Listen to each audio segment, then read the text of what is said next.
السلام عليكم ورحمة الله وبركاته. الحمد لله رب العالمين حمد الشاكرين والصلاة والسلام على سيدنا محمد وآله وصحبه أجمعين. أما بعد فأعوذ بالله من الشيطان الرجيم. بسم الله الرحمن الرحيم. يا أيها الذين آمنوا لا تتخذوا اليهود والنصارى أولياء بعضهم أولياء بعض ومن يتولوا منكم فإنهم منهم إن الله لا يهدي القوم الظالمين. وقال النبي صلى الله عليه وسلم في الحديث الشريف: خير قروني قرني ثم الذين يلونهم ثم الذين يلونهم أو كما قال عليه الصلاة والسلام. সর্বপ্রথম কৃতজ্ঞতা প্রকাশ করি সেই মহিয়ান গরিয়ান সর্বশক্তিমান মহান আল্লাহ পাক রব্বুল আলামিনের দরবারে, যিনি আমাদের সকলকে সুস্থ অবস্থায় আঞ্জুমানের মাসিক প্রোগ্রামে বসার মতো তৌফিক দান করেছেন। অতঃপর অসংখ্য দরুদ ও সালামের মুক্তধারা বর্ষিত হোক সরকারে দু আলম খাতামুন নবিয়্যিন সাইয়্যিদুল মুরসালিন রাসূল করিম সাল্লাল্লাহু আলাইহি ওয়াসাল্লামের প্রতি। অতঃপর আজকে আঞ্জুমান ইসলাহুল লিসানের মাননীয় সভাপতি সাহেব ও আমার সামনে উপবিষ্ট শ্রদ্ধেয় বিচারকদ্বয় ও আমার সামনে বসে থাকা সকল ক্লাসের ছাত্র ভাইরা, সকলকে অন্তরের অন্তরস্থল থেকে প্রীতি শুভেচ্ছা ও মোবারকবাদ জানিয়ে আজ আমি আমার বক্তব্য থেকে ধাবিত হচ্ছি। সুধী শ্রোতা মণ্ডলী, আজ আমি আমার সংক্ষিপ্ত বক্তব্যের বিষয়বস্তুকে নির্ধারণ করেছি ইসলামী সভ্যতা বনাম পশ্চিমা সভ্যতা। তো আমাদেরকে সর্বপ্রথম জেনে নিতে হবে যে ইসলামী সভ্যতা কি এবং সেটি কি মানুষকে কি উপকার দিয়েছে।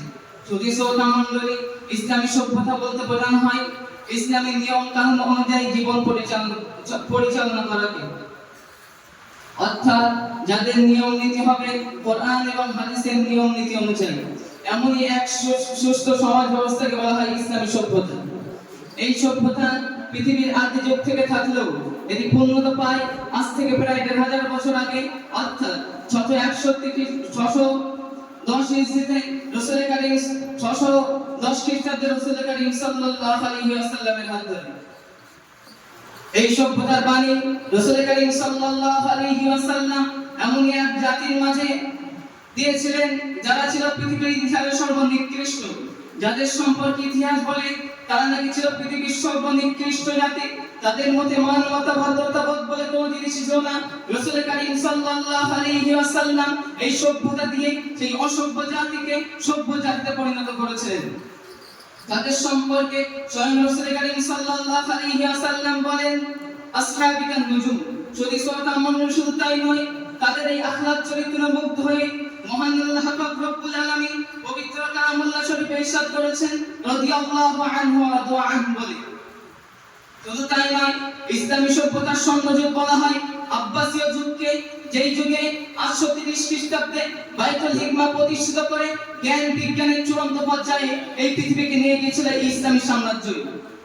শুধু শ্রোতা মণ্ডলী, পক্ষান্তরে পশ্চিমা সাম্রাজ্য, যেই সাম্রাজ্য থেকে তাকালে আপনি দেখতে পাবেন বিশৃঙ্খলার মতো অভাব, বিশৃঙ্খলা ভাব, যে সাম্রাজ্যের মধ্যে মানবতা বোধ নেই, সম্প্রীতি দ্বারা রাষ্ট্রসংঘের মতো রাষ্ট্রসংঘ খুলে পৃথিবীর মানচিত্রে বলতে চাই আমরা শান্তি প্রতিষ্ঠিত করতে চাই, কিন্তু তাদের কৃষ্টি কালচার একজন শান্তিপ্রিয় মানুষের কখনোই দৃষ্টি অগোচরে নয়। তারা শান্তির নাম করে পৃথিবীর মানচিত্রে বিভিন্ন সময়ে যুদ্ধ দাঙ্গা বাঁধিয়ে নারী শিশুদেরকে হত্যা করেই চলেছে।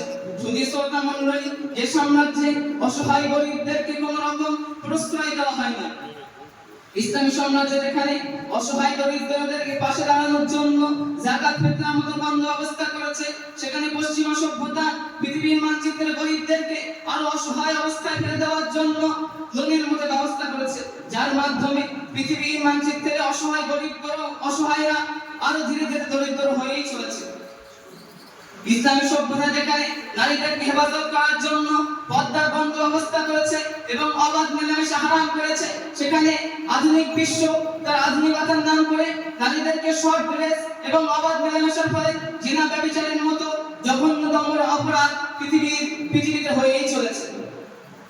ইসলামী সভ্যতা যেখানে ব্যবসাকে হালাল এবং সুদকে হারাম করেছে, পশ্চিমা সভ্যতা সেখানে সুদকে আম করে দেওয়ার ফলে পৃথিবীর মানচিত্রে বেকারত্ব বেড়েই চলেছে। এক কথায় ইসলামী সভ্যতা হলো আল্লাহ এবং তার রাসূলের নীতি অনুযায়ী চলা একটি সভ্যতা, এবং পশ্চিমা সভ্যতা যেটা মানুষের তৈরি একটি সভ্যতা। তাই আল্লাহর নীতি তৈরি সভ্যতার সামনে মানুষের সভ্যতা কোনো রকম টেকসই হতে পারে না।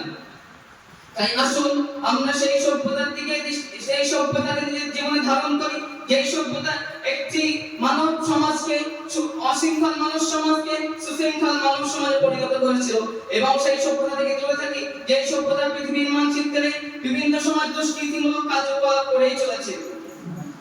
এই পর্যন্ত বলে আঞ্জুমান ইসলাহুল ইসলামের সংক্ষিপ্ত বক্তব্য করছি। ওয়া আলহামদুলিল্লাহি রাব্বিল আলামিন। আসসালামু আলাইকুম।